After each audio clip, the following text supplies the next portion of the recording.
The movie we're talking about today is a stop-motion ride through hell, created by a man who spent 3 billion years at the center of the earth with his cat. It is one hell of a drug, and according to a Vice interview, it actually happened. I took way too much. Meet Phil Tippett, the man behind many of Star Wars' most famous and influential creatures and machines. I guess I'll have to destroy that little guy.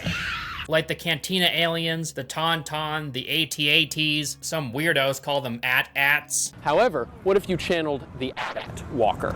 You can make AT-AT walk. You can make AT-AT's legs crush some obstacles. AT-AT has a cock. They're not called AT-ATs. Can we just all call them walkers? He created the Rancor and even Jabba the Hutt. He made them by hand and then puppeteered them for the films. We rigged the Rancor puppet so that I could put my hand up his... He worked on more legendary films such as Starship Troopers, RoboCop, and Jurassic Park. He even created the dragons for a personal childhood favorite film of mine named Dragonheart. I'm not sure how well that movie has aged. It's been a long time since I've seen it, but when I was a kid, I really liked it. He was also the visual effects supervisor on the Twilight films. I need to mention this. While doing research for this video, I came across a picture of young Phil Tippett, and this dude basically just Philip Seymour Hoffman. They have the same face, okay?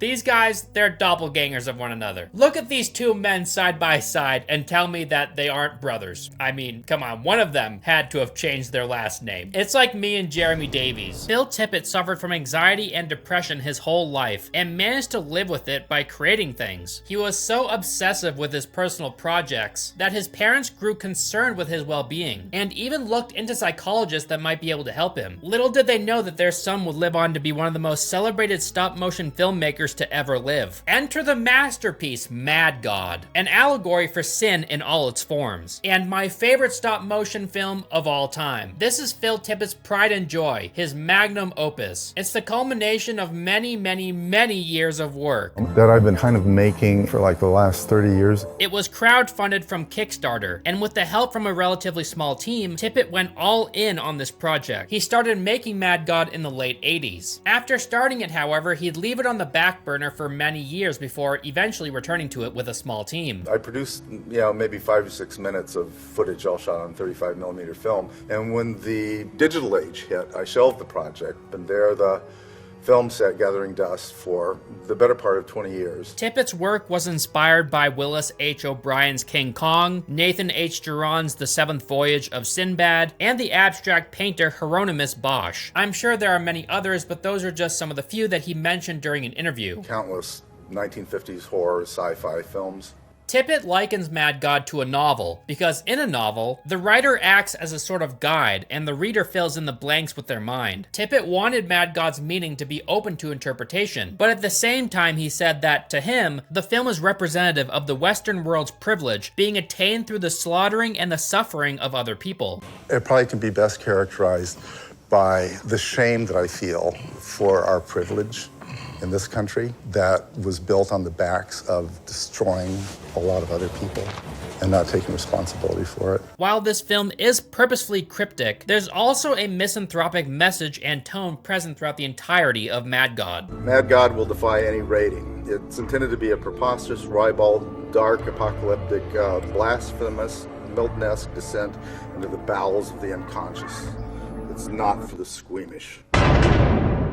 I'm going to be mentioning a lot of stuff that came to my mind while watching this movie. It might not have been what Tippett intended, but that's what comes with interpretation, you know? Depending on the viewer, if you watch a weird movie like this, you might take certain things away that other people didn't take away, whatever. I welcome all disagreements or clarifications in the comment section. I just love weird symbolic movies like this, so let's begin. Of course, if you haven't seen Mad God yet, then I highly encourage you to go out and watch it before watching this video. I'm going to be spoiling a bunch of it. We're immediately presented with a tower behind a setting sun. There's triumphant horns playing in the background as groups of men haul crates of some kind up the sides of this tower. This is the Tower of Babylon. In the Bible, the Tower of Babylon was erected by the Babylonians to create a mighty tower with a top so high that it would pierce the heavens. There appears to be a figure of some sort at the very top that is immediately struck by lightning. Or perhaps this is the person that called the storm in the first place and has become victim of his own creation. And this then destroys destroys everyone else below him. The storm slowly envelops the tower, which could possibly mean that the people at the very top who have a god complex will most certainly cause the downfall of everybody below him, and man's progress will always be hindered by those at the very top. This scene more likely represents the wrath of God, and how it was brought about by man and his relentless desire to attain godhood. The next scene introduces some religious symbolism. We're shown a piece of parchment that reads, "If you disobey me and remain hostile to me, I will act against you in wrathful hostility. I, for my part, will discipline you sevenfold for your sins. You shall eat the flesh of your sons and the flesh of your daughters. I will destroy your cult places and cut down your incense stands, and I will heap your carcasses upon your lifeless idols. I will spurn you. I will lay your cities in ruin and make your sanctuaries desolate, and I will not savor your pleasing odors. I will make the land desolate, so that your enemies who settle it shall be appalled by it. And you I will scatter among the nations, and I will unsheath the sword against you. Your land shall become a desolation, and your cities a ruin." This text is a reimagining or a rewrite of a passage from the Bible, more specifically Leviticus 26:27-33, which warns people of the consequences they will face if they disobey God. I believe Tippett wanted to shine a light on the powerful and despicable people who believe God has chosen them, the people that believe that through their worship have become gods themselves, and thus leverage their dominance and power over others in the most deplorable ways imaginable.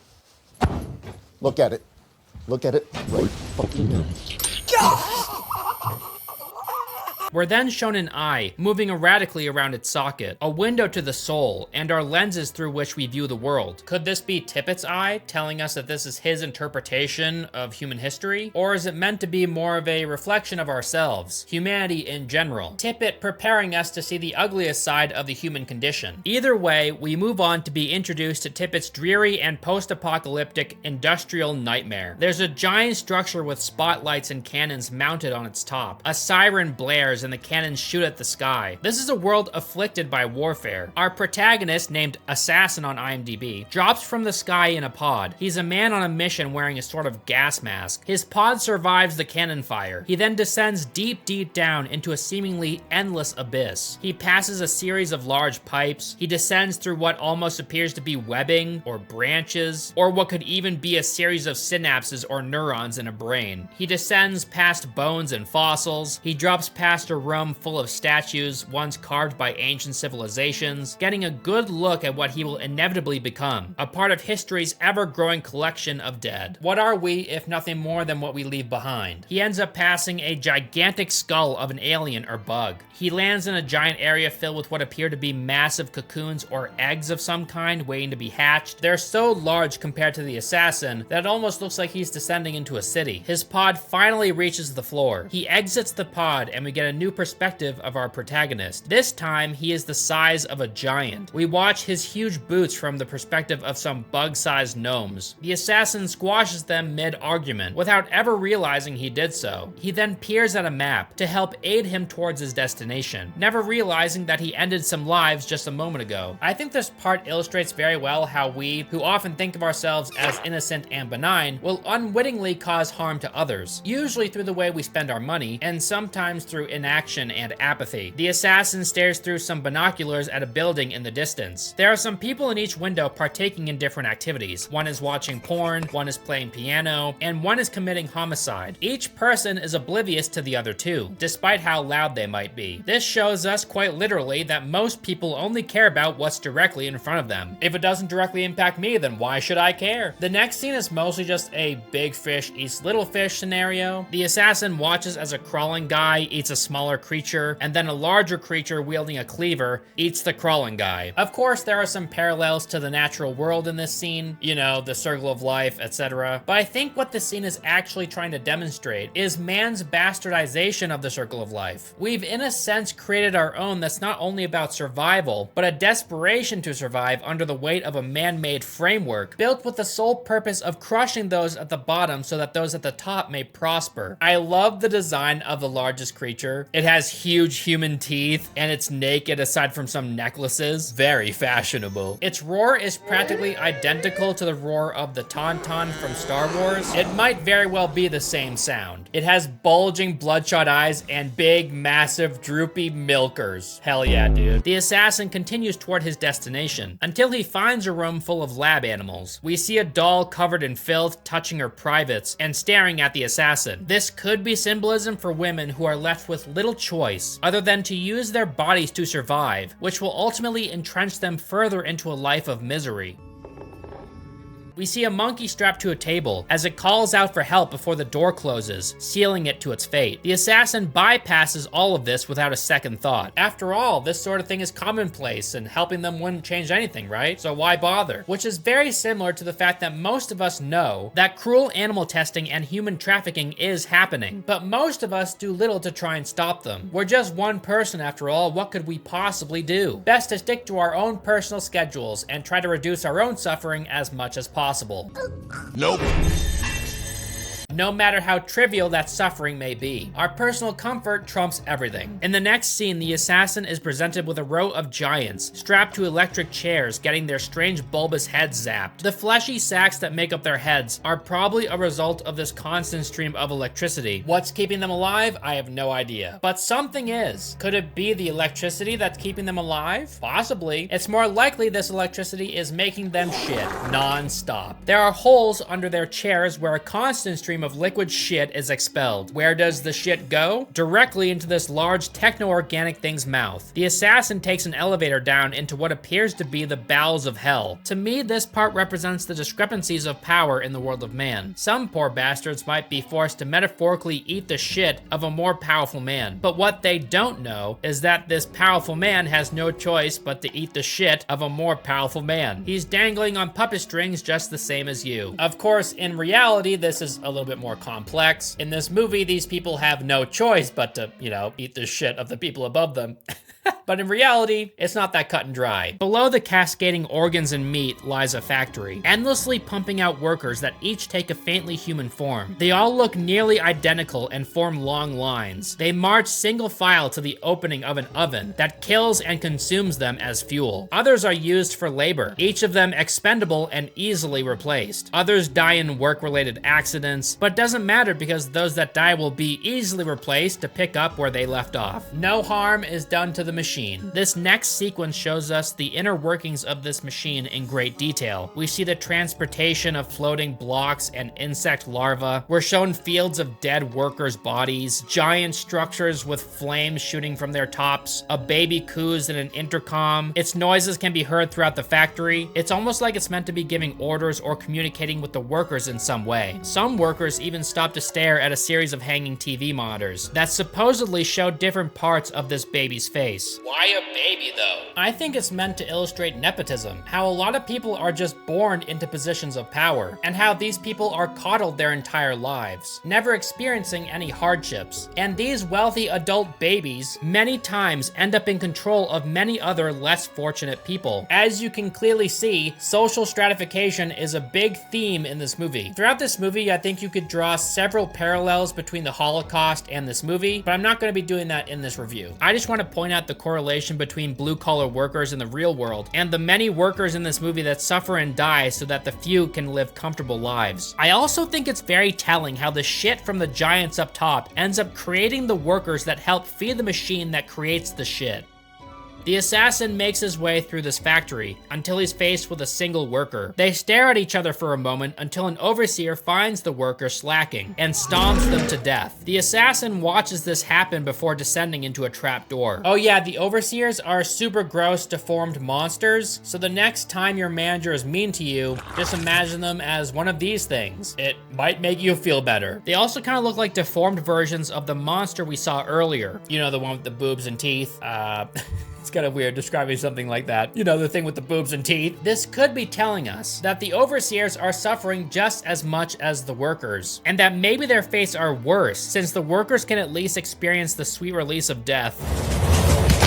The assassin then finds himself in a dark area full of briefcases. This entire time he had been carrying a briefcase of his own. This mountain of briefcases are from other assassins that made this same trip down here. He opens his briefcase and inside sits a few sticks of dynamite. His mission becomes clear. He was sent here to destroy the machine. He turns the dial on the countdown timer that's attached to the dynamite, and then he's pulled away by a monster. When the countdown reaches 1 second, it stops and reverts back to 2 seconds, then ticks to 1, and then back to 2, repeating endlessly. Was the bomb fake all along? Did every assassin suffer the same fate? This scene tells us that their mission was always futile. They were never sent to destroy the machine. The assassins were brought here for another purpose. What we just discussed feels very much like part 1 of this movie, because next we see some curtains open. We're shown that the assassin is on an operating table behind a screen. There's a crowd of people watching this operation for entertainment. The crowd chuckles with enjoyment as they watch. Human beings will often find enjoyment in the suffering of others, as long as they can justify this suffering. The person suffering must have earned that suffering, or else it makes us feel bad, you know? Don't hurt him if he doesn't deserve it, but if he deserves it.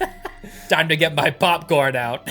Sometimes people will find the suffering of others self-affirming, with thoughts like, I would never end up in their position. After all, they deserve it, not me. People find a sort of sick satisfaction in the dehumanization of those they believe deserve their punishment. This part could also represent that people will often overlook the suffering that was necessary to create the art that they enjoy, because they enjoy it. My enjoyment comes first, all right? I don't care about you. I don't care. We're then presented with a series of cells, all containing an assassin's body on an operating table. We zoom in on one in particular. This is the assassin that we've been following up to this point, but doesn't really matter. He's just one of many after all. He's still breathing, captive in his flesh, watching the clock as the second hand seems to slow to a crawl. Time does seem to slow when we're experiencing our moments of maximum suffering. There's this insidious bouncing sound that accompanies the second hand's movements of the clock. It then increases dramatically as time fast forwards, and the nurses and surgeon enter the room. At this moment, the sound of time moving forward mimics a rapid heartbeat due to extreme anxiety and panic, our assassin's heartbeat. The surgeon cuts into the assassin. All we see of him that isn't covered in bandages is his bloodshot eye moving around rapidly. In an almost comically drastic move, the surgeon rips open the assassin's chest and plunges his arm violently into his open chest cavity. This guy's chest is straight out of Harry Potter because goddamn, is it deep? The surgeon reaches deep down in there, dude. I don't know how he's going so deep, but blood sprays everywhere as he does this. Inside the assassin, the surgeon finds a litany of random things, like jewelry and literature. What exactly this means, I'm not sure. It could mean that these are typical possessions that people acquire over the course of their lifetimes before they die, and in the end, all this stuff that we thought was valuable ends up being meaningless trash. Eventually, the surgeon finds what he's looking for in the assassin's strangely deep chest cavity, a sort of squealing baby alien slug. The nurse and surgeon are played by real people instead of stop motion characters in this movie, which strangely adds this feeling of authenticity instead of pulling you out of the experience. The nurse carries this strange alien slug away. The assassin is somehow still alive. A brain operation takes place. A camera enters a newly opened hole in his skull. It travels deep into his head. I love this strange, endless depth that exists in this movie, whether it be a chest cavity or someone's skull or deep down into the earth. When you go inside something in this movie, you can go for a while. Wait a minute. Thank God there wasn't a sex scene. Something like this might bother me in a different movie, but in this movie, it works very well. In fact, I think it strengthens the experience. It gives it this sense of intrusiveness that ties in perfectly with the movie's themes. This movie is meant to make you uncomfortable, not only with its imagery, but with what it symbolizes. We're then introduced to the alchemist, who is also played by a real person. He's peering down at an assortment of soldiers carrying out different tasks. Some are digging, others are breaking down walls. There's one man dressed in an SS uniform performing a Sieg Heil in front of a statue of what appears to be Baphomet. What's going on? What is happening. There are other men using a battering ram in an attempt to enter someplace. There are two random guys wearing suits, and they're sodomizing in the center of all of this. Oh, wow, okay. And then all of these people start yelling in unison. There's even one man in the bunch wearing a diver's helmet. I think there are some pretty obvious parallels here to, you know, grunts during wartime and all of the activities that they get up to. All of the activities. We return to the alchemist. He appears to be a leader of some kind. He's a man who grunts a lot and desperately needs nail clippers. I mean, even if you don't like cutting your nails, how could you let them get that long? It doesn't make a lot of sense, you know? Like, they'd prohibit you from doing some basic shit. How does he wipe his ass? He peers under a table at three tiny hags who are all sewing something together. I instantly thought of the Moire, or the Moire, or the Moirai? I don't know. Most of you, myself included, probably recognize them from Disney's Hercules. They're the three hags or witches of fate from ancient Greek mythology. There's Clotho the spinner, Lachesis the allaughter, and Atropos the inevitable. Each plays a significant part in weaving destiny. What part do they play in Mad God, however? Maps. They make maps out of flesh. They sew skin together and it makes a map for the assassins, and they use that map to get to where they're trying to go. They give this map to the alchemist, who looks at it through a magnifying glass. He follows a white dotted line on the map until it lands on a tower. It seems to be the same tower from the beginning of the movie, the Tower of Babylon. So it would seem this alchemist is trying to achieve some sort of godhood, or is trying to commune with the gods for some reason. I believe he's using this map as a way to, like, force fate's hand. In the next scene, we find him walking among a battalion of would-be assassins. This is where our protagonist from part 1 came from. The alchemist personally sends the pods down with the assassins inside. Strangely, the pod enters some liquid. I'm not sure what's going on here. The alchemist then enters a sort of dingy and dim control room where he uses a radar to watch the pod's descent. He then sends Morse code to some other party. He's most likely informing someone else that the pod is coming, and that this is finally the assassin that will allow him to ascend into godhood, or, you know, allow someone to ascend into God. I don't know. The story here is obviously very obtuse, so forgive me if I get things wrong. You know, it's just bound to happen. We then follow a second assassin. This assassin drops someplace else, a city of ruins that looks like it was once underwater. We find out that the map the original assassin was using was once weaved by the Moirai. This assassin carries a flesh map and a briefcase, just like the previous assassin. After observing a scene straight out of War of the Worlds, the assassin takes the motorcycle and rides through the city, observing all sorts of strange things, like these four people with animal heads covered in blood. I'm unsure what this means. It could have some, like, Egyptian god symbolism, maybe like a minotaur thing. It probably means something, but I don't know. Let me know what it means in the comments, please. It could just be like some cool metal shit that Phil Tippett wanted to put in because, you know, pretty neat looking and weird. The assassin rides until his bike runs out of juice. He finds a car and drives through mountains of corpses. Pterodactyls are flying around for some reason. Yeah, so there's definitely parts in this movie where Phil Tippett put things in just because it's cool to put it in, which I think is completely valid as long as it doesn't, like, take away from the movie at all. This movie is already very strange. Putting some more strange stuff in it doesn't really ruin anything. The assassin continues driving until he finds himself in a war zone. Tanks are firing at each other in the distance. There's explosions everywhere. Bullets and dirt fly through the air in every direction. Thankfully, the assassin's car is just tiny enough that he's able to drive through safely. Eventually, the assassin drives past a wall that has some words written on it in white paint. It says, "Joel is a retard." What? He was a retard. I'm pretty sure it says retard, not retard. I'm assuming this is an in-universe dig at the Book of Joel from the Bible. Forgive me if I get anything wrong in this next section. I'm not super well versed when it comes to the Bible, but yeah, this is just some stuff that I found while doing some research. The Book of Joel mainly centers around the Day of the Lord, a day in which man, more specifically those that are God's enemies, will fall victim to his wrath and judgment. This period describes events such as the plague of locusts and the invasions of armies. And we already know that the wrath of God is a pretty big theme in this movie. We're presented with Armageddon taking place in the form of various natural and man-made disasters. And then the assassin drives down this man-made spiraling pit. We cut to the nurse from earlier with the alien baby slug still in hand. She approaches a huge door, which opens to reveal a towering, dark, witch doctor-looking entity with long black fingers. This thing is kind of like a mixture between a plague doctor and a witch doctor. It's a super cool design. I love it. It's got like a massive head hat with like, you know, the typical beak mask thing. I don't know. It's a super cool design. I'm a big fan. It's like got little dangly strings with bones hanging off of them. I don't know. It's like something you would see out of Diablo or something. It takes the slug baby into its arms and walks away. It then carries the baby through a labyrinth of giant sliding bricks until it enters a room full of gigantic statues, one of which is a huge pig cook.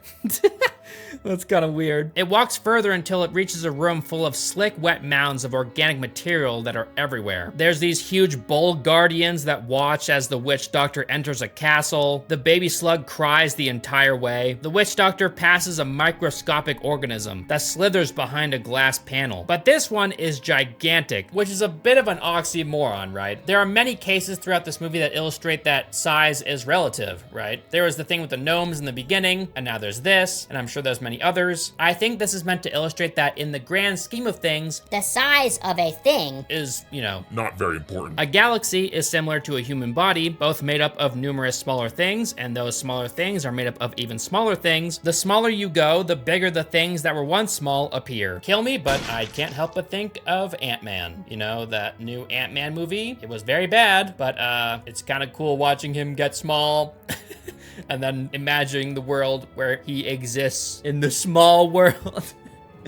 This next sequence, I think, is a critique on man's radical control over less intelligent creatures, how we use them and often harm them for our benefit. A deformed man that kind of reminds me of Klungo from Banjo-Kazooie approaches two large beasts that are fighting. He flicks a switch so that the headgear they're wearing is electrocuted, causing them immense pain. He did this to remind them of their duty, and so they'd return to work. I think this scene could also easily represent man's control over other men, and how easily we'll dehumanize one another and treat each other like animals, as long as it means we don't have to suffer that same fate. And for some out there, it feels good having power over people, especially when there's those that have power over you. You might not have complete control over your life, but as long as I can control these other little shits, that makes me feel good. It's telling that these two large creatures fight each other instead of turning their anger towards the man that is actually causing their suffering. Much like how in our everyday lives, we're often distracted by petty grievances and take our anger out on each other rather than focusing on the larger picture. This same deformed man then feeds his strange bespeckled pets mealworms. The music changes to a light-hearted tune as we descend into a brightly colored world of alien plants. The tone of the movie changes completely. This tiny world, this little box, belongs to these strange bespeckled creatures. Their entire existence is in this small world of bright, happy colors. They remain completely oblivious that they're held captive here. This brings us to question, does it really matter that they're being held captive in the first place, as long as they're content? Surely they would fare better here than outside of their cage. Maybe their lack of freedom is a blessing in disguise. Would these creatures want to leave if they were told the truth? The answer might surprise you. Sometimes captivity is preferred by the captives if all their needs are being met. When people are content in their lives, they'll do mostly anything to preserve that comfort, even if it means ignoring the brutality and destruction of the outside world. But then the scene continues. The deformed man then flips a switch, which opens a door to this cage and lets in a spider. The spider is hungry and needs to feed. These bespeckled creatures are the spider's food. One of these creatures turns on its friend so that it may survive. The spider pulls the creature's friend away to be eaten. Other bugs in this same cage barely notice this happen as they're playing cards. No big deal, it's a regular occurrence, right? And it's not me suffering today, so who gives a shit? The deformed man giggles with delight as the creature is carried away. There are many videos online of people using nature's circle of life for entertainment or amusement, feeding caged animals and watching as their prey are consumed, finding some sick, morbid curiosity and joy in it. In doing this, we're subconsciously taking on the form of a god, standing over these creatures fighting for survival in cages of our own design. They, both the predator and the prey, both exist as prisoners within our cage. We hold ultimate power over both of their fates. It's almost an act of defiance to our own existence, to our dreaded mortality, to our gods. If you're an agnostic or an atheist, you don't know why we're here. We don't know our ultimate purpose. We don't know why life is a thing. We don't know why the universe exists. It just does. We don't know why the earth exists. It just does. The earth, in a sense, is one giant cage. But of course, you know, It's so big, it doesn't feel like a cage. The creatures that we put in these cages don't suffer the same existential predicament. They just are. Perhaps it's a form of envy when we do this. Some of us wish that we were as oblivious to our existence as these creatures are. Obtaining power over them gives us a sense of purpose and makes us feel like, if only for a moment, a lesser version of the gods that we've created to give our lives meaning. In a less literal sense, we can also draw parallels between this scene and our everyday lives. While most of us today aren't being dragged away for slaughter, the cages in which we exist are still ever present, and they're hardly ever just cages. Each of us are victims to some form of puppetry. We're influenced every day by corporations to perform certain tasks. Our attention is modern currency, and the 1% will do anything to attain it, mostly without us ever realizing it's happening. What I just said could be a little bit of a reach, but I still think it's related. The deformed man looks through a telescope, and we get a glimpse of a woman pouring some form of liquid over the backside of a second woman who's nude. I'm not gonna lie, I have no idea what this is. I tried doing some research, and I found nothing. If anybody wants to help me with this particular part in the movie, yeah, just comment it down below. That would be cool.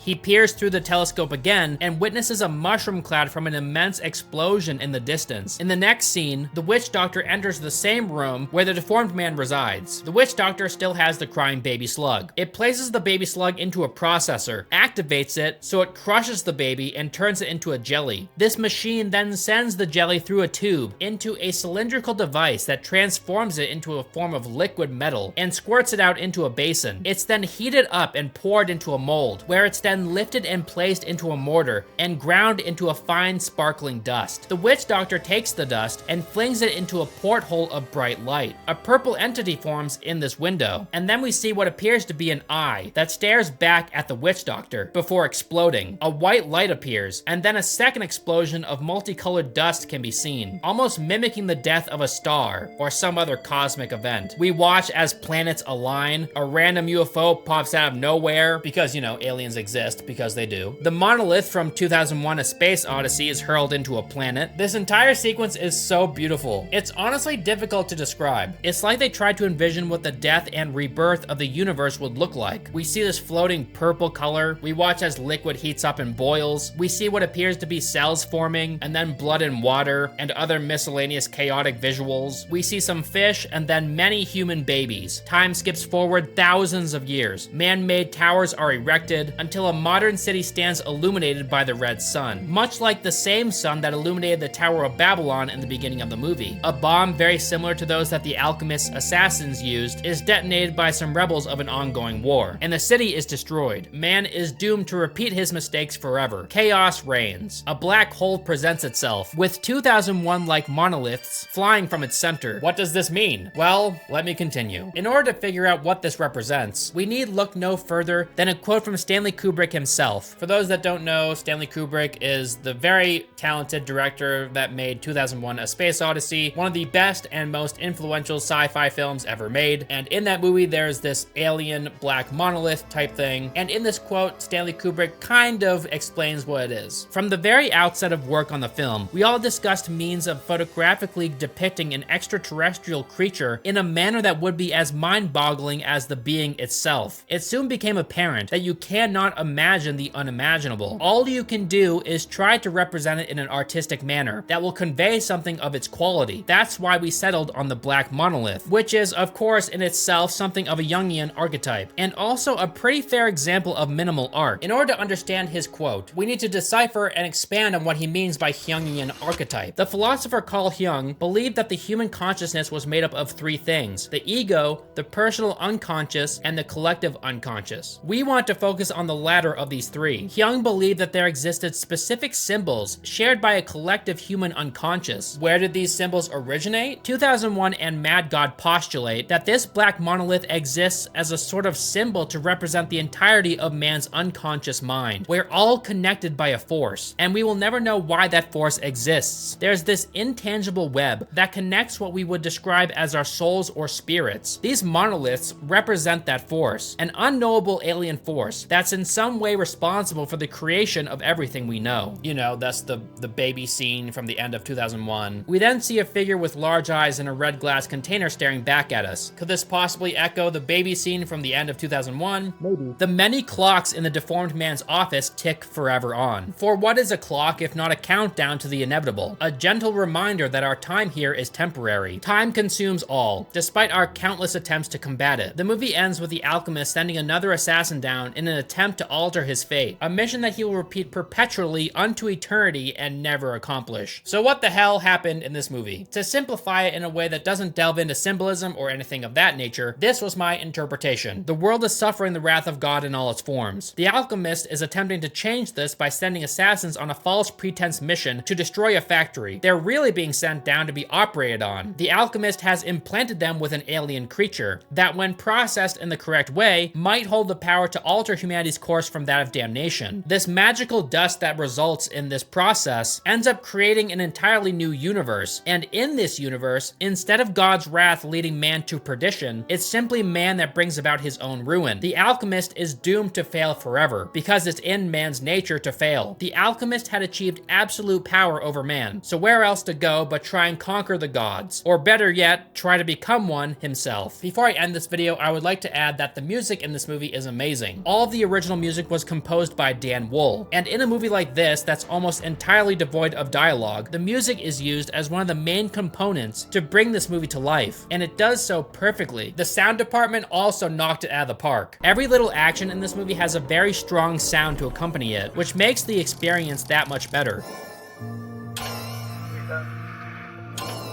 Of course, the visual effects and art department, holy shit. In that department, it really doesn't get much better than this. Mad God is a true modern masterpiece, one of the best movies of our time, and one that should be celebrated for years to come. Hats off to Phil Tippett and his team. You guys did amazing. Sorry that my hair is so fucked right now. Mad God is a fabulous and timeless piece of art, and if you haven't seen it and you made it this far in the video, just go watch it, dude. This video is not doing it justice. If you have seen it, then maybe I opened your eyes to some things in this movie that you might not have thought of before. If not, that's cool too. Let me know what you thought of this movie in the comment section down below. Thank you to all my patrons that make videos like this possible. If you'd like to join them and see your name at the end of all my videos, you can go to patreon.com/ElvisTheAlien. And thank you for watching. That's gonna do it, so I'll see you in the next video. Bye!